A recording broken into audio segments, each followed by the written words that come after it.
start with an opening. As attendees and presenters of the 2024 Public Safety Symposium, we've come together to educate, collaborate, and facilitate opportunities through discussion and networking. The goal of today's presentation is to educate you by reviewing the appropriate times to take fingerprints for juvenile delinquents, juvenile offenders, and adolescents. We will then transition and move into the fundamentals of the court and probation process and end on the importance of fingerprinting to avoid the negative impacts of a missing arrest. Today, again, my name is Catherine Dance. I'm with the State Identification Bureau Training Quality Assurance Unit. We train our new identification examiners on how to compare fingerprints. We teach in a fingerprint essential course to criminal and civil agencies. We are liaisons for ITS and other vendors. We troubleshoot electronic fingerprint submission issues. I have 18 years experience with DCJS, and I'm also here with... Good afternoon. Thanks for being here at 4 p.m. on a Thursday. My name is Teresa Scanu-Hansen, and I come to you from the DCJS Office of Probation and Correctional Alternatives. OPCA, we use a lot of acronyms in DCJS if you haven't heard about 900 of them yet. And in OPCA, I represent our juvenile probation operations team. If you're not aware of the function of our office, we are the office with regulatory oversight for New York's 58 probation departments. And if you're confused about why on a topic for originating fingerprints, probation is involved in the conversation, hold on to your seats because we're going to get into it a little bit this afternoon. And I'll pass it off to Denny. Good afternoon. My name is Denny Procopo. Just a little bit about me. I have a background in forensic science. I've been in the forensic field for about 13 years now. Initially as a criminalist and then as a crime scene investigator in New York City. And currently I'm working as an identification examiner 2 with the State Identification Bureau within their missing arrest unit.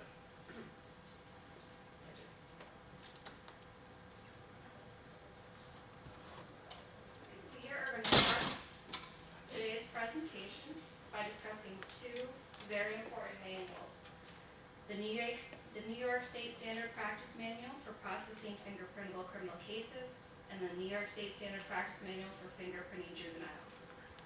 It's important to familiarize yourself with these two manuals. The reasons are they provide documentation on the procedures and standards for the reporting of fingerprintable arrests. They can assist in the development of your agency's policies and procedures when fingerprinting juveniles and adolescents.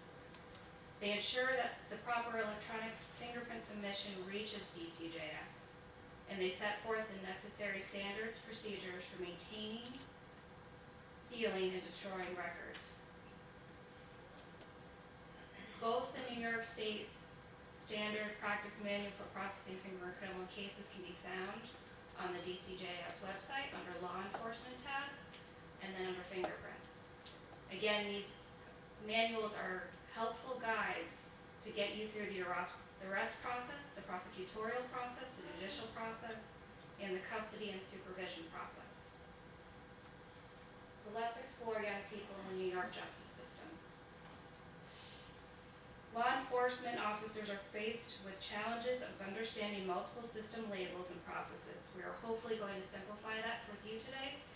We've made this handy dandy chart here that lists the offender type, the court originating jurisdiction, the fingerprintable offense type, the fingerprint card or type of transaction, and this is for the live scan machine. So when you're going to submit electronically, this will say if it's a juvenile delinquent arrest or an adult arrest for that electronic submission. And then the application of standard practice manual that would be using. So for instance, we just discussed fingerprintable juveniles, or the processing of fingerprintable criminal cases. We're going to start by defining juvenile delinquency. Here's the Family Court Act 301.2, subsection 1. This slide contains the definition directly from the Family Court Act. The simple definition is that juvenile delinquency includes youth ages 12 through 17 to allege to have committed a delinquent act.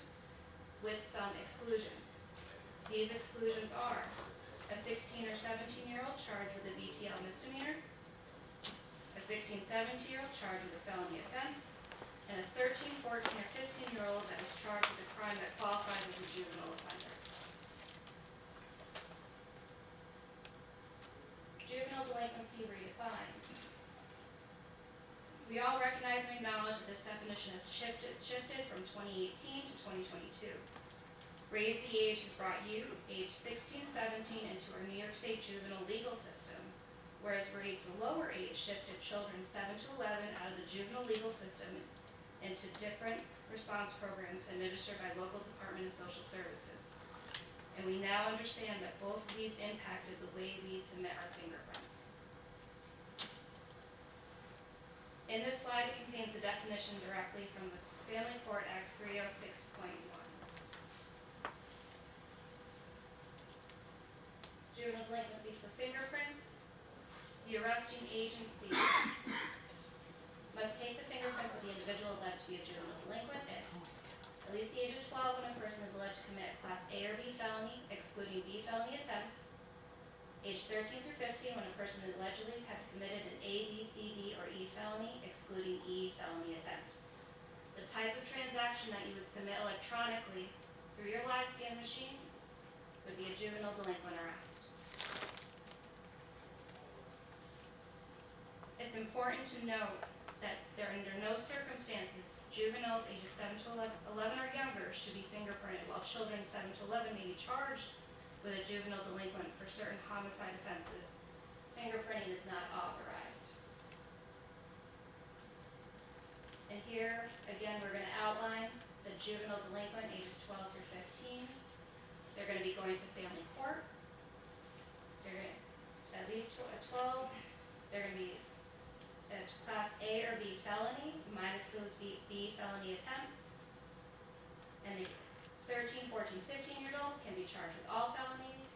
The fingerprint card type is going to be a juvenile delinquent arrest. And the manual are going to find that information to help with that process is for fingerprinting juveniles. Now we're going to move on to the juvenile offender.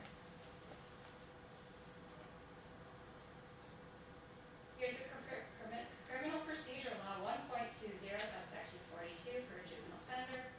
You can also find this information is defined in the Penal Law 10.00 subsection 18. A juvenile offender defined as a young person who is 13, 14, or 15 years of age. They alleged committed a serious violent offense listed in the Criminal Procedure Law 1.20 subsection 42. And the case originates in a criminal court, which is in the youth part of the Superior Court. This handy chart can be found in the New York State Standard Practices for Fingerprinting Criminal Cases. This will show you what will qualify for a juvenile offender status. The fingerprint type transmission to DCJS via live scan would be an adult arrest, and remember that it's going to the superior part of criminal court. Again, we're going to review those juvenile offenders ages 13 through 15. They're going to the youth part superior court. The fingerprintable offense type is those juvenile offender arrests, all felonies that are supported by that chart we just quickly discussed earlier. The type of fingerprint card submission to DCJS is an adult arrest, and you're using the guide for processing fingerprintable criminal cases. Now we're going to move on to your adolescent offender.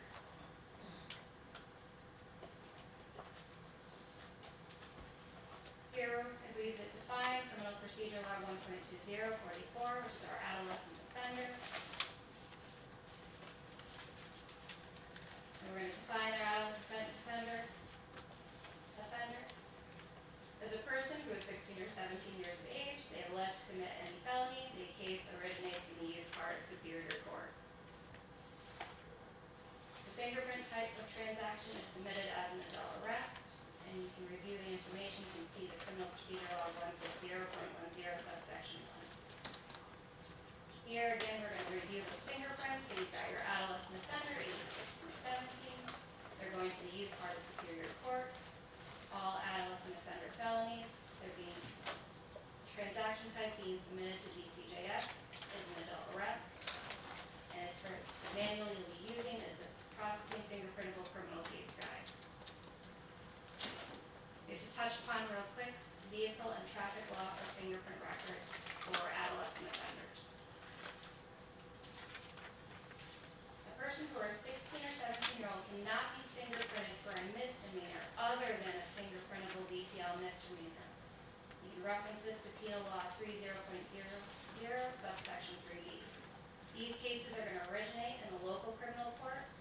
The fingerprint type of transaction submitted to DCJS via live scan is an adult arrest. For review, we've got our DTL misdemeanors. They're going to local court for the DCJS coded law manual. They're an adult arrest being submitted to via your live scan machine. And they're processing fingerprintable criminal cases.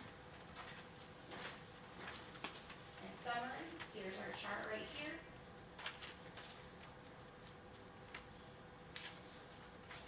And it's important to remember that you're not alone. So if you have questions, we are 24/7. There's always somebody there to answer the phone.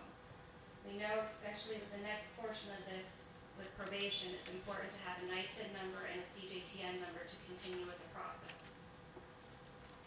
I'm going to let Teresa take it from here.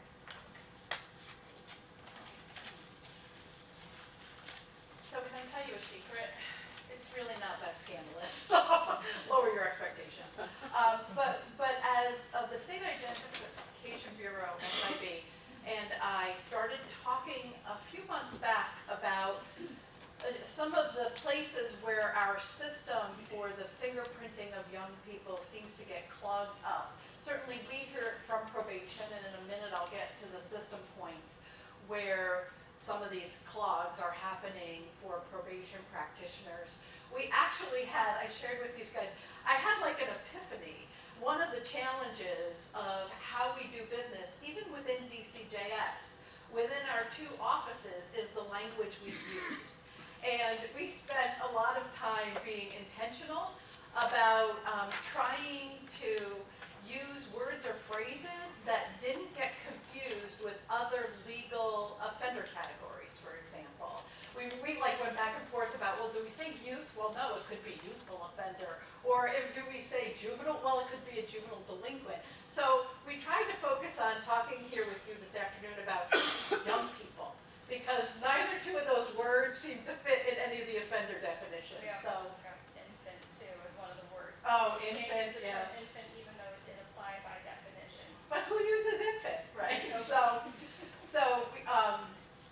we hope to be able to convey for law enforcement officers, but also for other practitioners, probation, and other court personnel, some of the likenesses and help categorize offender types to card language, which aren't the same words. So I mentioned earlier that it's really important that young people, when I say that, that's our 16 and 17-year-old VTL misdemeanors, that's our adolescent offenders, 16 and 17-year-olds charged with any felony, our juvenile offenders, our 13, 14, 15-year-olds charged with specific very serious offenses, and our juvenile delinquents, who are for the most part 12 through 17 years of age.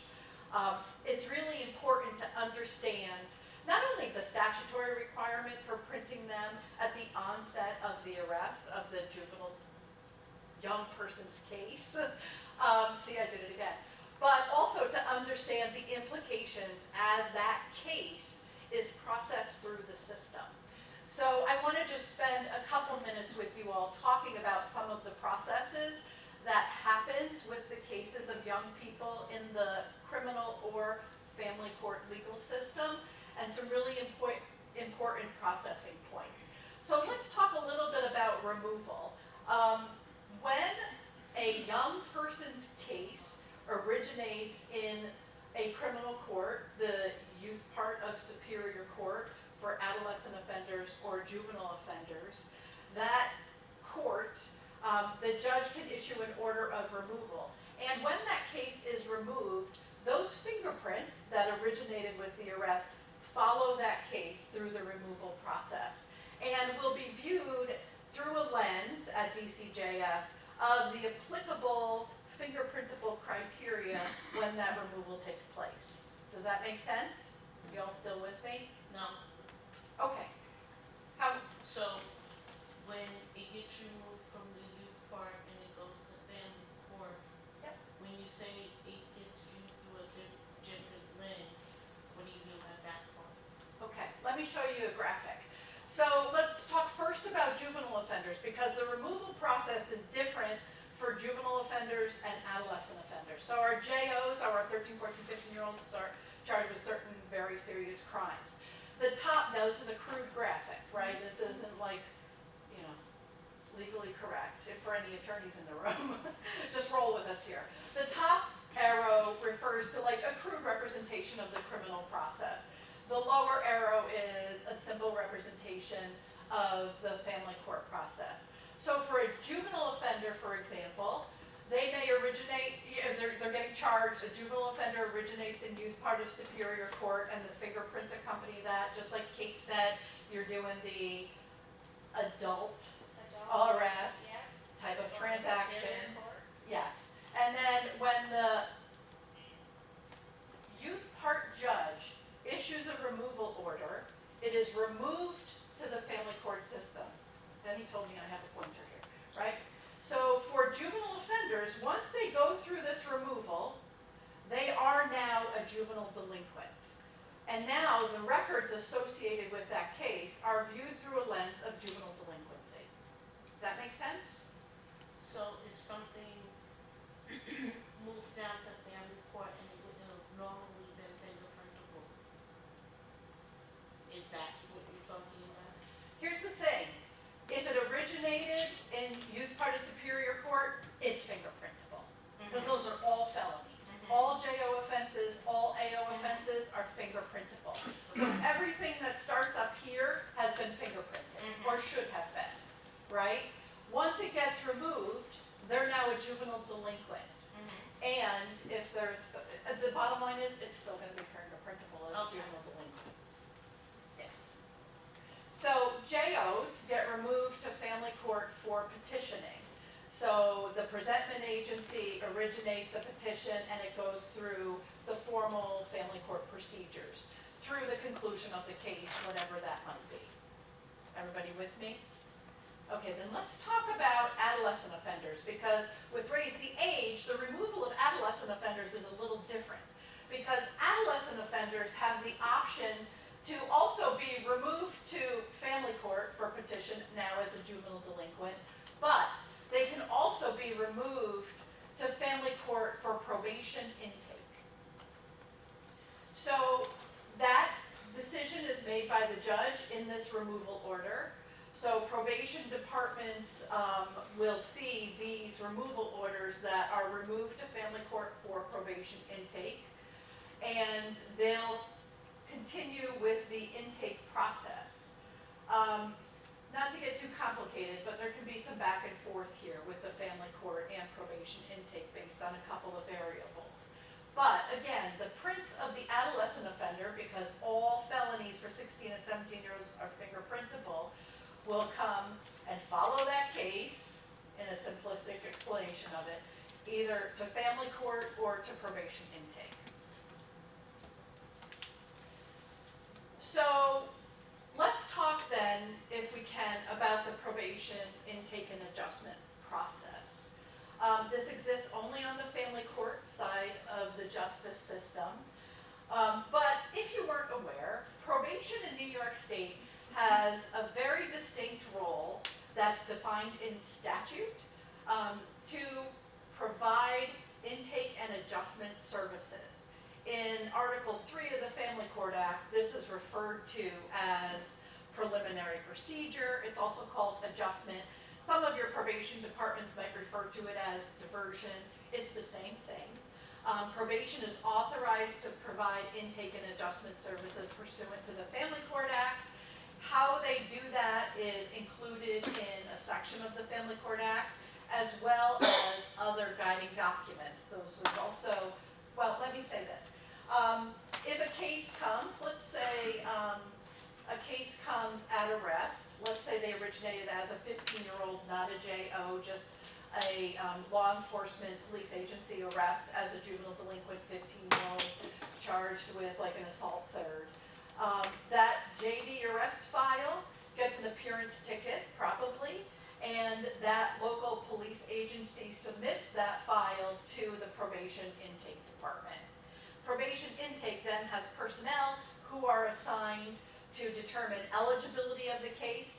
Eligibility for probation intake and adjustment is statutorily defined. So common sense, right? The Family Court Act articulates some offenses that cannot do intake and adjustment. Although assault third would be an eligible case for adjustment. There's other criteria referred to in the probation world as suitability criteria. And suitability comes from primarily the uniform rules of the family court. And that prescribes many criteria that probation can consider to determine if they might work with a young person in the adjustment process. So when someone is eligible and suitable for adjustment, they participate with the probation department anywhere up to 150 days, a 5-month period of time. That's dictated by law, by the way. Probation does have the authority based on risk and needs assessment and other accountability criteria within the adjustment process to determine how long a case stays with them. In this process, by the way, this process is voluntary. A youth is not legally compelled to participate in an adjustment process. Certainly they can bring their own attorneys in with them, although it's not provided for them like it would be in a family court formal judicial arena. But they can bring in legal counsel, and certainly if they're not agreeable to do adjustment services, they can demand to be petitioned into family court. And sometimes kids do that. But if they're staying in adjustment, it can go up to 5 months, and adjustment can either be closed as adjusted at any length of time up to that 5-month period, or they can be terminated without adjustment. If they're terminated without an adjustment, it goes to the presentment agency to prepare petitioning in family court. So it goes into the formal legal process. Importantly, adjustment in New York has some pretty beneficial outcomes for young people. When a case is closed as adjusted, that becomes a sealed record so that they can move on. They've made reparations if there've been victims in here, they've made reparations, they can pay restitution in here, they can do community service. But as I said, probation does a risk and need assessment as well, and probation tailors case plans to the criminogenic needs, we call them, the drivers of the problem behavior during this process. Let me just spend a minute talking about kind of the scope of juvenile delinquency. Again, we're focusing for now in this conversation on the family court side of the system. Juvenile delinquency intakes at probation are used by DCJS as a proxy for juvenile delinquent arrests. So last year, the calendar year of 2023, the total number of juvenile delinquent probation intakes that were opened were just over 15,600 statewide. You can see the age distribution. This, by the way, comes from a series of tables on DCJS's public statistics page. So you can see annual data all the way back to 2019.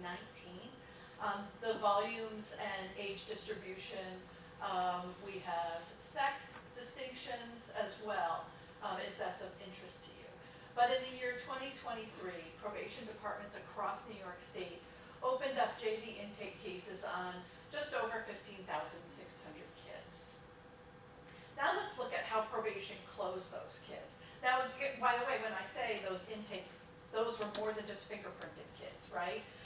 In fact, about half, a little less than half of those were fingerprintable cases. So let me back up. 15,600 kids, almost half of those were fingerprintable cases. So consider the impact of ensuring that that fingerprint record is attached to the fingerprint departments across the state last year closed 16,172 cases. It's more than what they opened because there was some carryover from the previous year. But in 2023, our departments closed over 16,000 JD intake cases. And I just want to take a minute to orient you to the two types of outcomes. We said adjustment is important because adjustment results in the sealing of that case for the young person. And 36% of those 16,000 JD intakes were adjusted at probation services. Whereas 64% of them were referred to petitioning in family court, that top part of the chart that I showed you. We also provide statewide data on when that referral happens, by the way, because probation can do that eligibility and suitability. Can we work with this offense, and what are the other mitigating criteria? Probation, when making that decision to refer them to the presentment agency, 56% of the time they did it right from receipt of the case. So they immediately sent it on to the presentment agency for petitioning. And 8% of those cases took some time in adjustment, but for whatever reason did not successfully conclude, so they went to petitioning in family court. But about 36% were successfully adjusted last year, 64% were referred to the presentment agency. And here's the breakdown of those cases by felonies, which not all felonies, because this includes our 12-year-olds in these volumes also. And remember from what Kate said, for 12-year-olds, it's only the A and B felonies, no attempts either. Only A and B felonies are fingerprintable now. But if you look at just the felony portion of all of those intakes, the felonies represented about half, right? 16,000 plus kids, about half of them were for felonies.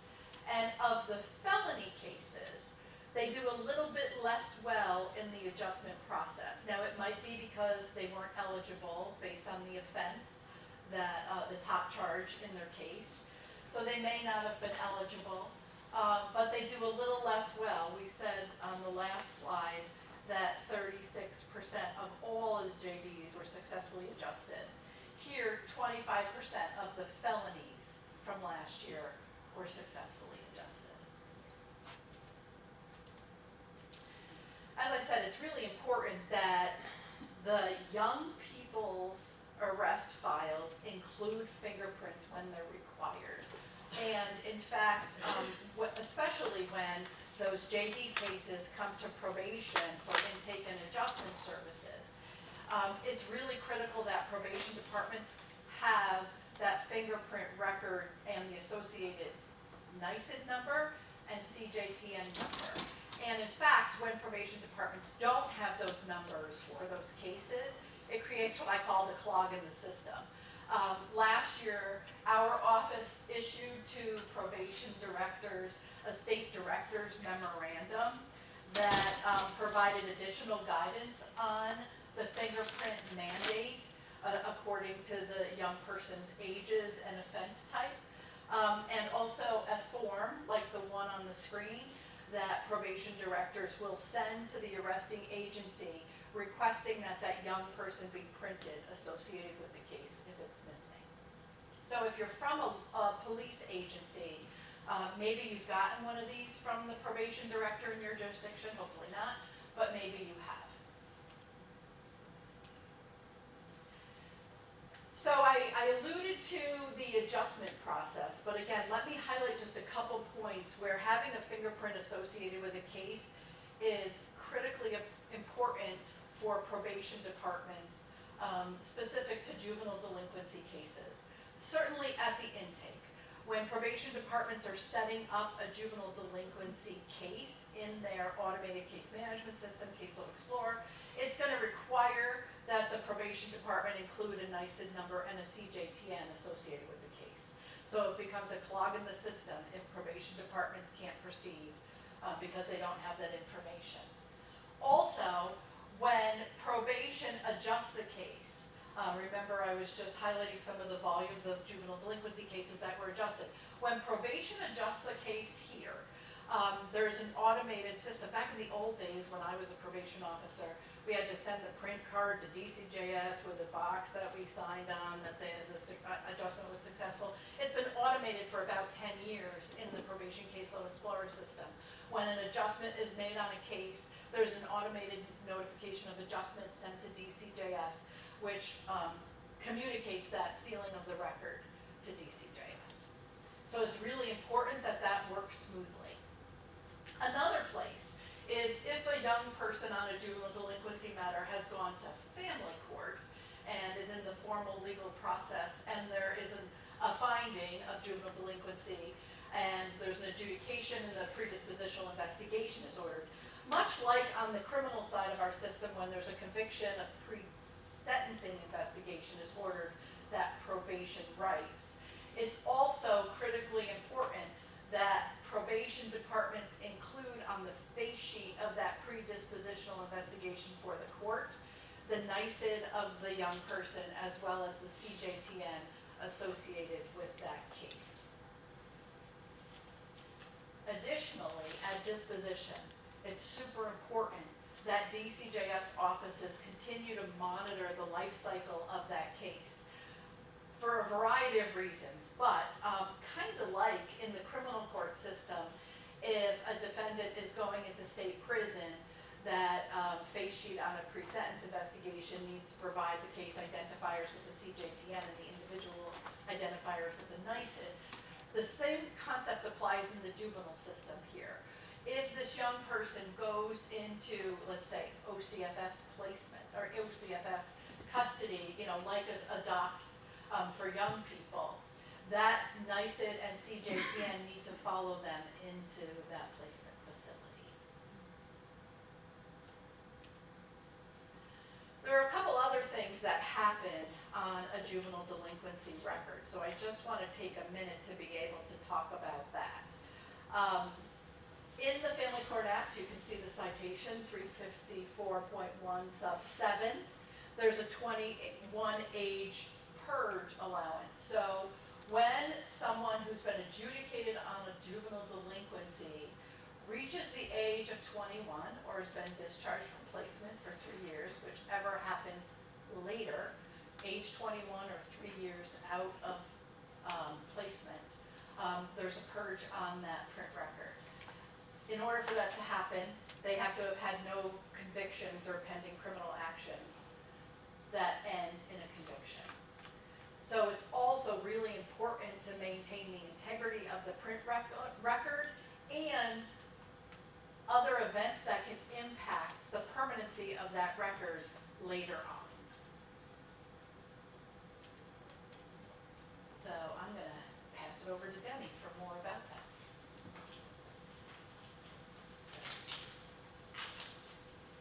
Okay, so this next section we're going to be going over a brief introduction to missing arrests. So what is a missing arrest? Missing arrest is simply an arrest that has not been processed by DCJS. Now, how might that happen? There's a few different ways this could happen. Transaction might get rejected for quality issues, smudge prints, too dark, or might get rejected for ID issues, such as a NICS ID.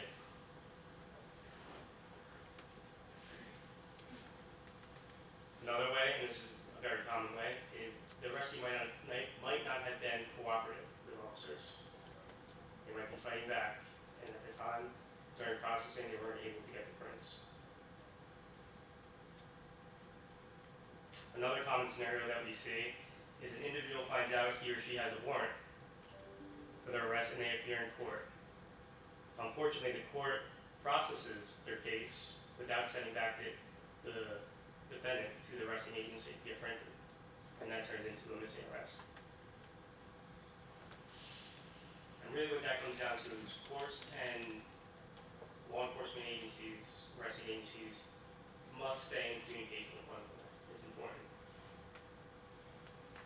And bottom line is, all fingerprintable charges that result in arrest must be supported by fingerprints. Otherwise, on the criminal history, it will show as no arrest reported. And for me, when I'm reviewing criminal histories, it kind of tells me a story.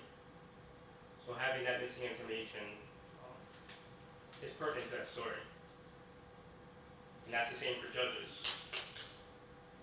when they're sentencing or setting bail for an individual.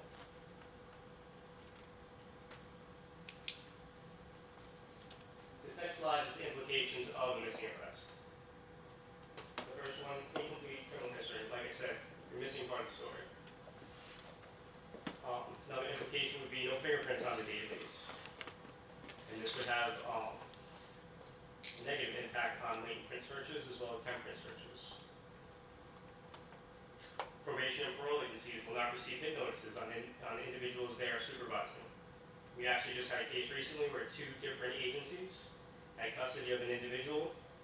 I'm not going to name any names, we're not throwing anyone on the bus. So we're going to name these Agency A and Agency B. Agency A pulled the individual over, and based on the name the individual gave, the agency did a name search and realized that there was a warrant out for the arrest at Agency B. They transported the individual to Agency B without fingerprinting. Agency B did print, however, they did not wait for our response. Had they did, they would realize that we rejected it for a mixed ID. Instead, they let this individual go. And unfortunately, that individual was lying about his name. He was actually a convicted rapist who they just released.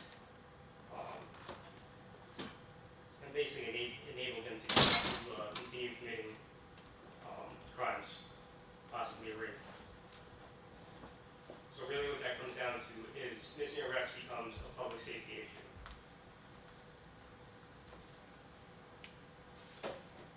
Another implication is any employment or appointment with criminal history could affect the applicant receiving the position. And this could work in both favor, in the favor of an applicant and also against the applicant. Again, an incomplete criminal history is not going to give you the whole story. Missile applications may be incorrectly granted, which is pretty scary. It's important to get those arrests in.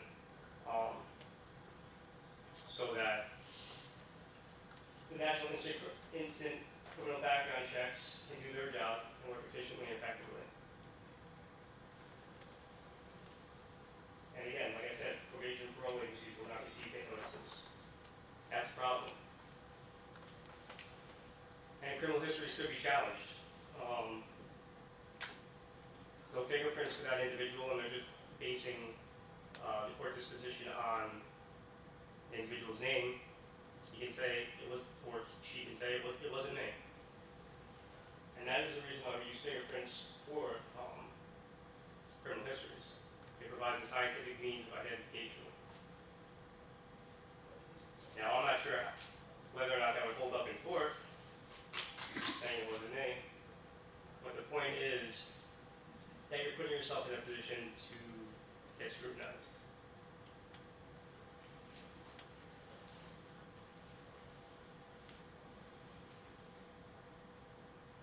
Other implications in that, on the course, you have an incomplete history.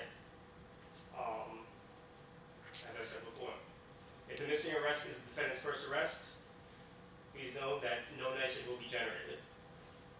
As a result, the court cannot post the associated disposition. Incomplete histories due to missing arrests may impact court decisions, as I said before. For me, it tells a story, and the same thing will go for a judge. A judge may ROR an individual instead of setting bail. If this is an individual's 3rd DWI and the arrest is not processed, the judge could order a fine instead of sentencing jail time. If the arrest is not processed, there is no way to be certain that the individual is who they said they are. And the information the court may have is based on ID data, as I said. And that is why we use fingerprints. Implications on the individual. Again, I say it can work in their favor or it could work against them. If the court's post to a sealed NICID, a sealed criminal history could inadvertently be reopened. As a result, the defendant could lose their position in their current job or appointment because the information was disseminated when it should not have been. And Another scenario would be if Susie applies to be an aide and she gets arrested.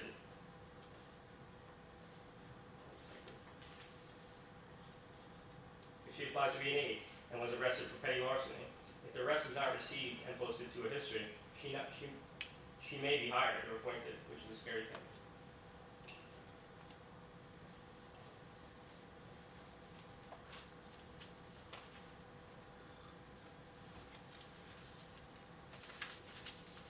And for law enforcement agencies or civil agencies, again, wrong history or incomplete history disseminated. Often law enforcement may complete name searches on e-justice based on the name given by the arrestee. If you remember my example about the parole absconder from the previous slide, this may not be good practice. Arresting officers may not receive information on previous arrests if it was not submitted. The missing arrest could be an assault on an officer.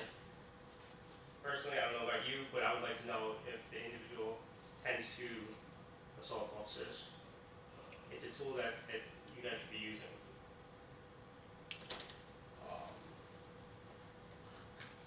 Additionally, correctional facilities cannot submit incarceration to the CJTN.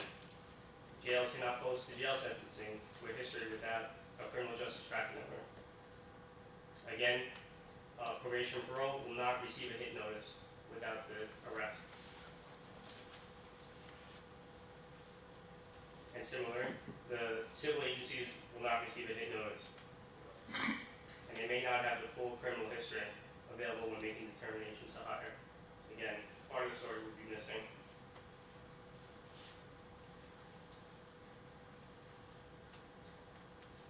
One law I would like to go over very quickly deals with the civil suppression of records, and that's 845C and D. And basically what these say is DCJS is unable to disseminate the information 5 years after the offense is disposed of for civil purposes without a completed cycle. Again, a completed cycle is both an arrest as well as important information. Both those need to be available for the cycle to be complete. Any questions so far? Perfect. Before I wrap up, I would like to say the effectiveness of DCJS is highly dependent upon the relationship we foster with our partner agencies. With that being said, please reach out to us. Questions, concerns, any feedback. We'll do everything in our power to help you guys out. And as a former contributor, I can say firsthand that DCJS staff will go above and beyond to help you guys. Thank you.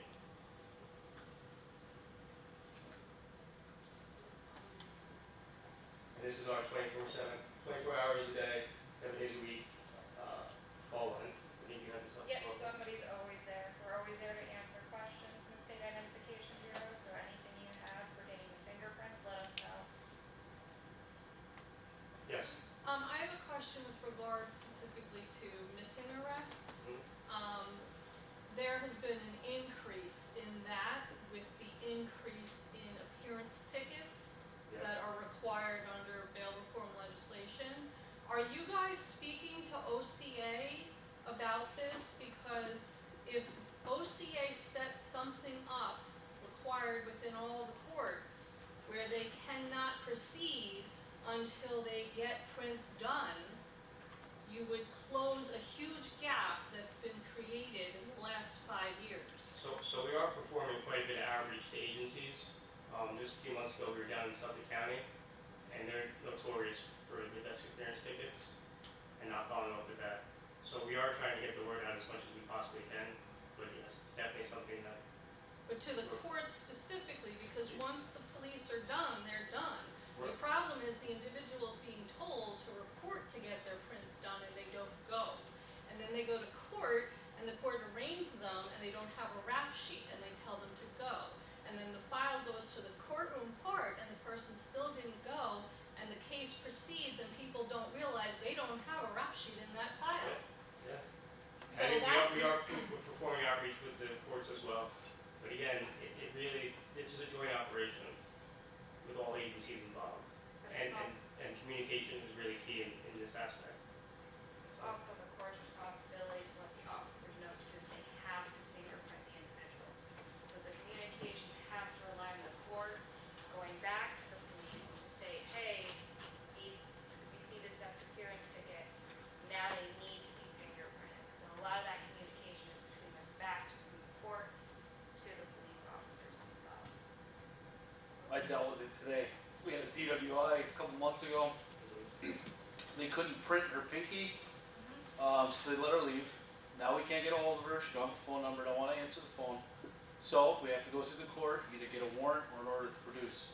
And she did actually go to court, so we're going to end up getting her back that way. So we do have to talk. And unfortunately, I'm the person in my agency who gets a stinky gram every time the CGTN's not there. So, going along with that, we do hear it from the court, and we are working together. In terms of the missing arrest, if I see a missing arrest in a criminal history, and I do the sealing too for our agency, who would I contact? Would I contact you? Yes, you would. And I'll leave you my cards up here. I got yours yesterday. You got mine? Yep. Okay. Perfect. Yep. So it's me and another individual that's in this year rush unit. You can email them, Yeah, you can email either one of us. But put the email right up here. Can you send us this slideshow too, please? Yeah, if you have the information, we can send it a slideshow.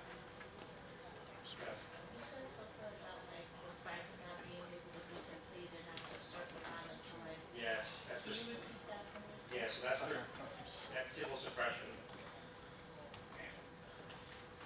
So basically what that says is DCJS is unable to disseminate the information 5 years after that event is disposed of for civil purposes.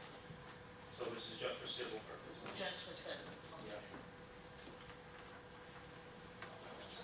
So if you have a 15-year-old that is arrested for marijuana, they can, let's say, the fingerprint time, are they gonna have rap sheet after that, like to go to run the rap sheet, are they gonna be, they could possibly have a suppressed criminal history. So something that we could see on our side, but you might not be able to see on your side. So there's certain types of suppressions that we put on criminal histories, especially when they go to juvenile court. And we need to, and that hides some of the information, for New York State law. So that way, it's still an open case for an family court, but it's not viewable to other agencies or that, but the judge should be able to view it to make a final decision. If it's at post confirmed, taken on determined, and that's it.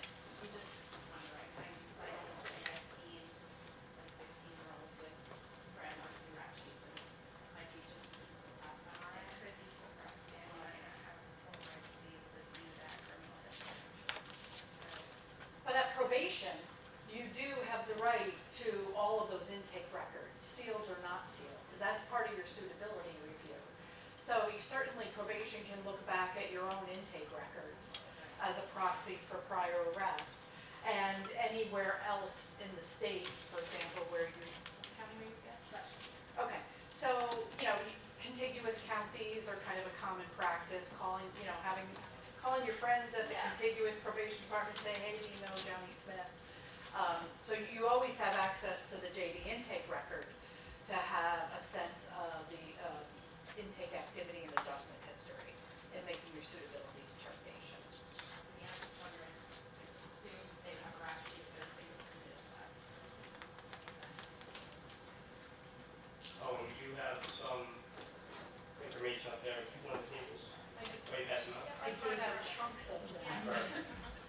And you have more at the table, yeah? Yeah. Okay. All right, Thank you all. Excuse me. you've got one too, right? Oh, So you told us about the next inside are fingerprintable. I was just wondering, what about when are they mugshot? Like, so when would a mugshot be taken, whereas fingerprints can't be, but a mugshot could be? Stays in the juvenile file. I'm sorry. I didn't hear. The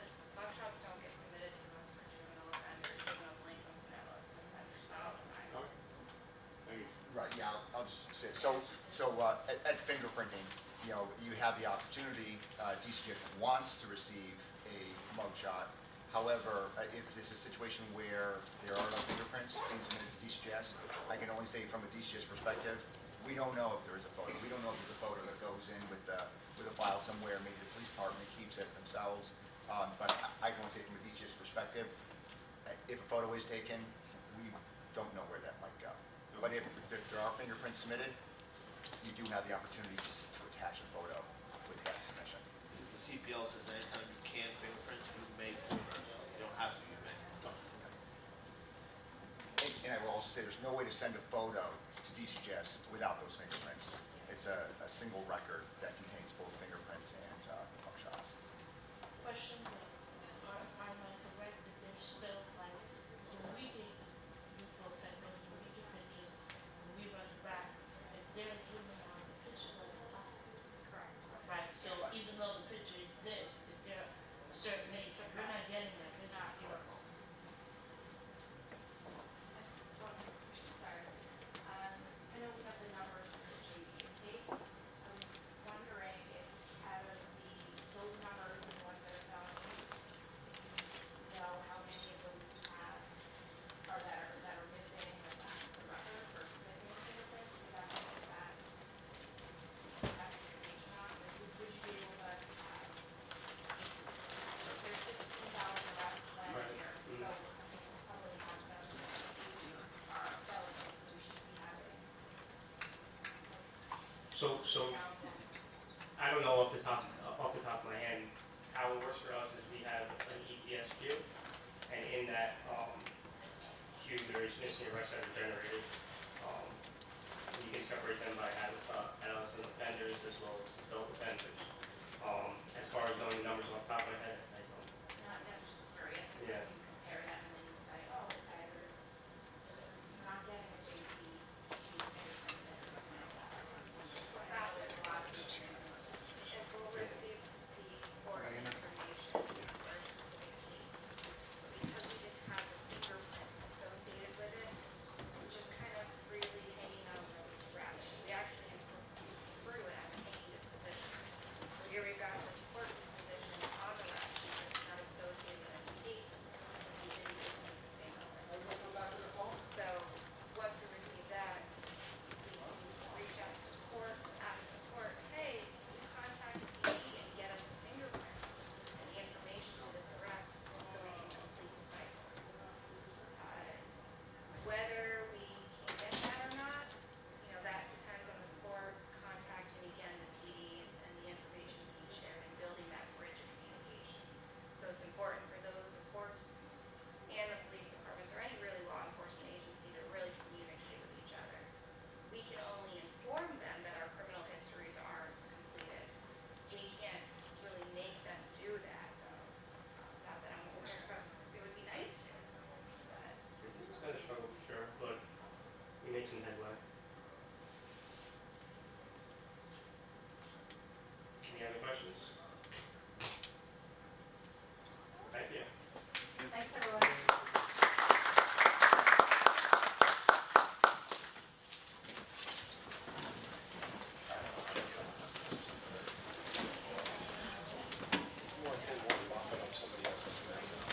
Pretty much.